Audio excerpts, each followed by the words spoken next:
corresponding to Harappa 3A. So body section is Scottish one. But last one, this is a typical Indus seals corresponding to Harappa period 3B and 3C. Body shape, body section is characterized by concave section, not a Scottish one. So actually this change means the carving techniques too. So this is one of the chronological change of the Indus seals. Okay, next. So the seal of both periods have a lot of difference in terms of carving techniques. So the design, such as the motif of the surface, etc. So, but they also have commonality also as regard a part of the carving techniques. So you can see. So left side is Kunal seals. How can I say? Sorry. So we can see same carving marks through the period. So this continuity means the continuity of the carving techniques too. So as is indicated by this analysis, so in the Gakkal basin, so it can be pointed out that a part of carving techniques of the seal early Harappan period were passed on to those of the earliest type of Indus seals and gradually evolved into those of the Indus seals with chronological changes. Okay, so this is my conclusion. So this presentation concludes that there were chronological change and the continuity of seal carving techniques in the Gakkal basin based on SEM images and 3D images. So this conclusion suggests an important evidence that helps to understand invasion of Indus seals as well as a variety of Indus carving techniques. But there are many next objectives I have. So one is to compare the data from this paper with the result based on the working at Harappa and Mohenjo-Daro also, and to accumulate SEM and 3D images of these both of data of these series of both periods. And last one, to undertake experimental archaeological studies. So actually now, I'm undertaking experimental archaeological studies under the guidance of Professor Kenoya. So I hope that I can show you more details of this study in the near future. Okay, so I'm stop. Bafu Shukriya, thank you very much.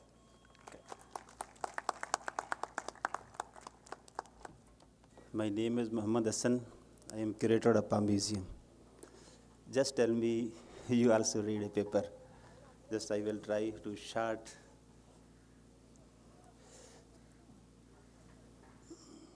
No.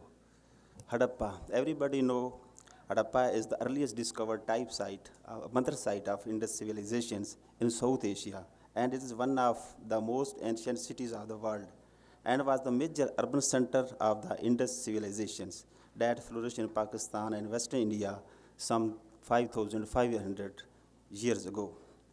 Indus civilization, which are the presently waters by the river Indus and its tributaries.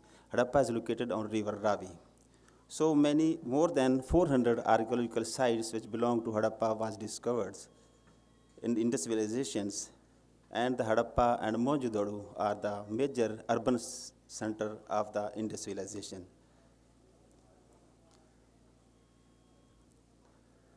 Now, this is the contour plan of the Harappa as we are located about 27 kilometers, the same distance just Larkana to Mohenjo-Daro, and Harappa is also located at the same distance about 27 kilometers from Sahiwal to Harappa. It is the considered second largest city of the Indus civilization. No, Harappa was first discovered site. Mr. Charles Mason was discovered. He was the military officer. He visited the Harappa in 1826 for the first time and mentioned his travel accounts. After that, the Alexander Cunningham, famous archaeologist, paid visits two times in 1853 and 1820. 6. After, after 66 years, after visiting the Alexander Kingdom, there was a long period. Harappa was declared as a protected site in 1920.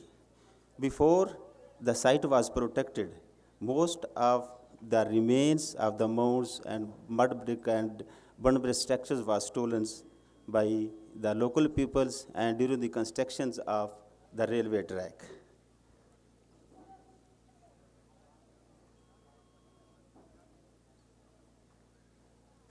This is the archaeological excavations. First excavation was conducted by Dia Ramsani in 1921, and Madhusru was excavated a long times excavation of the site in 1926 to 1934.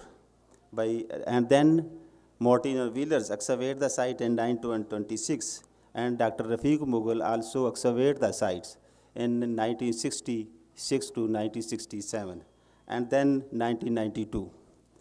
And after that, the American Archaeology Mission is coordinated with the Department of Archaeology and Museum, Government of Pakistan, with the guidelines of Dr. G.F. Dale and Jonathan Marconer. He continued their work in 1986 to 1986 to 2007, and he added a large number of information in the history of Harappa. Now, there was some issues of the site. First issue, the acquisition of land. The entire archaeological site was declared in 1921, but unfortunately, most of the area was not acquired under the law. Some pieces of land was still private landowners, and they are the owner of the land. The Department of Archaeology, in this regard, the Department of Archaeology carried out a salvage excavations of the protected area for its acquisition. After the excavations, it was proved that the area is archaeologically rich and the piece of land 358 canal must be acquired. The piece of 358 canals was acquired by the Department of Archaeology with the cost of 200 million by the laborious and untiring efforts of 26 years. After this is the excavation, salvage excavation in 1992, there was the full of archaeological remains. This is also a big drain and so many structures. It is another archaeological excavation. Now, this is the Harappa Museum. Harappa Museum is very small museum, just like Mohenjo-daro Museum. Just the Department of Archaeology recently extended a gallery. So before 90s and 91, only 100 pupils, 200 pupils visit the museum, but nowadays about 10,000 pupils visits the museum per month. No, there was the great issues of the trespassing and animals grazing. Prior to the acquisition of the land, construction of the boundary walls all around the site was must. So the many peoples through pass and shortcuts to the sites because the Harappa towns, modern Harappa town is the northwest side of the site. Almost half of the city is on the ancient ruins. Now, after the completion of process of the acquisition, the department failed to protect area and constructed a boundary wall by carrying out the development works.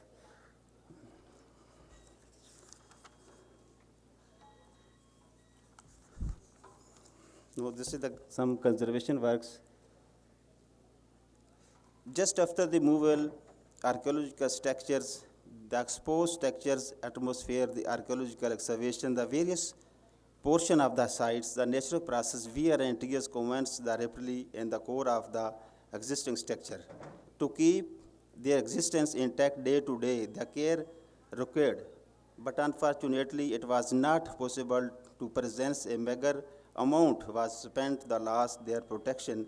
The result was obviously the shape of completely disappear, the structures gradually in many cases. So a few considerable efforts were made in the past.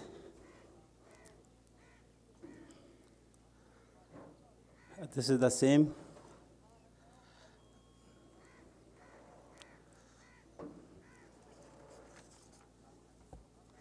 So different steps were taken before the conservation of sites. So recently we were conserve the sites. The first step, please. So the first step was taken. The map were firstly colored in different shades, the various stratum of the excavation, so that every structure on the sites was restored in its original level. The second step. The second step was marked on the map, shifted on the ground's excavated site, calculating the map with the help of vernier caliper as a trench eye, as a descending level south to north and north to south. So the grid was marked on the top upper level of the trench with the help of tightening string, so longer the shorter sides. The alignment of the tightened strings were taken and shifted descending ground of the trench with the help of plumb bob. In this way, each square grid 20 by 20 feet were available on the ground for carrying out its exact conservation as per original plan of the map.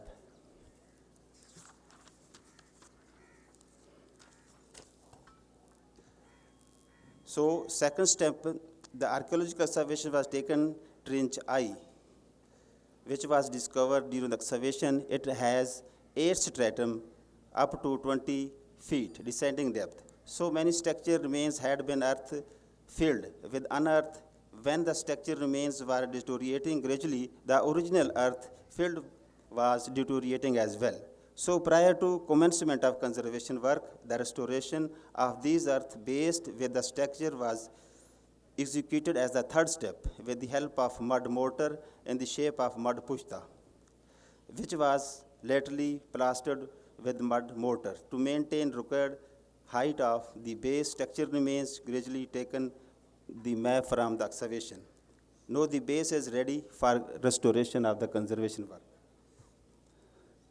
So the fourth step was measured layout. The structure was measured and calculated with the help of vernier caliper on the map and then shifted to the surface base of the reference grid mark on the ground, maintain its true originality. The fifth step, as the first steps measures the length and width of the each structures. As was remain measured and calculated, it was accordingly maintained to have restored structures, whereas the height of the every restored sections to concern average height 2.5 feet height from maintained at the fifth steps measured by taken during the conservations. The average height of the most original unearthed structures was taken from the past excavations. At the fifth step,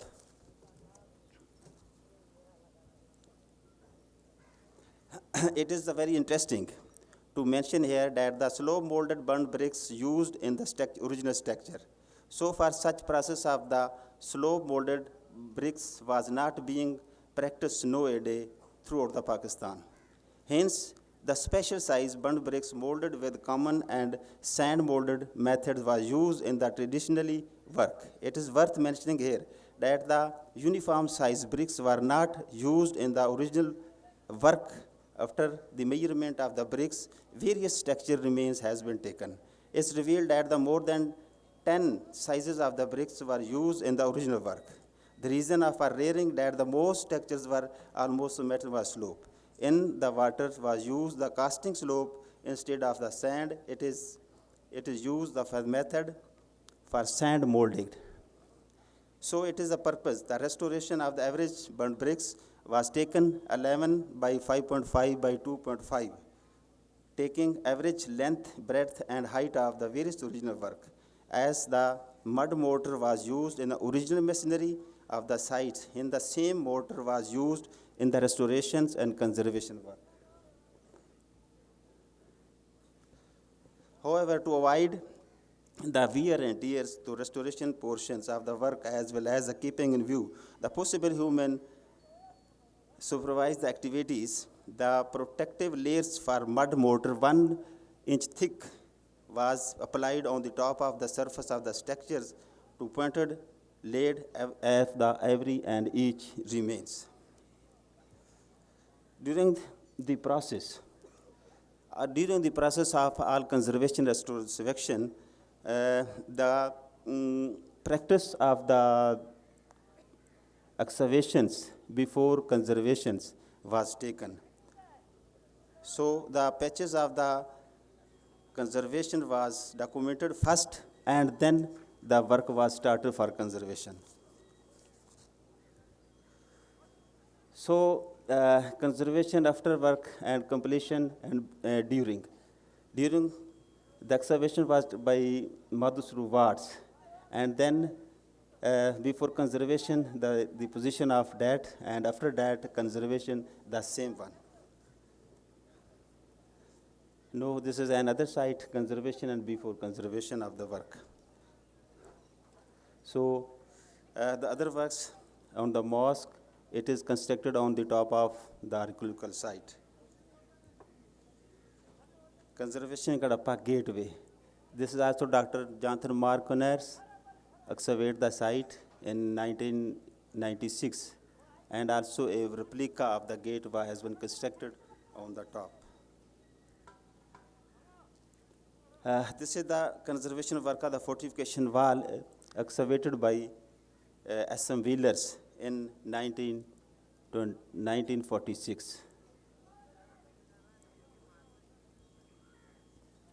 So this is the Hadappa Museum.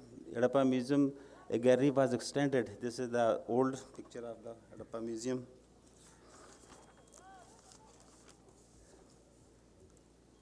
No. The boundary wall. For the safeguard of the sites, a 6-kilometer long boundary wall constructed all around the site.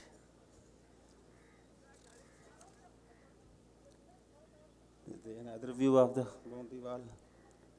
No. The footpath. The footpath was deteriorating. A new footpath was also constructed about 6 to 7 feet high from the site. Thanks.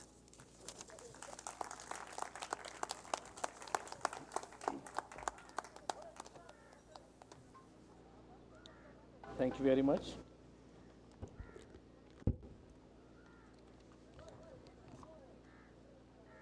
As you know that we have 3 papers in this session. All 3 papers provided very different flavor. The first paper presented by Carla, second paper by Dr. Ayum, and third paper by Mr. Hassan. The first paper, very interesting. It is about fire fuel, the fuel that we use into different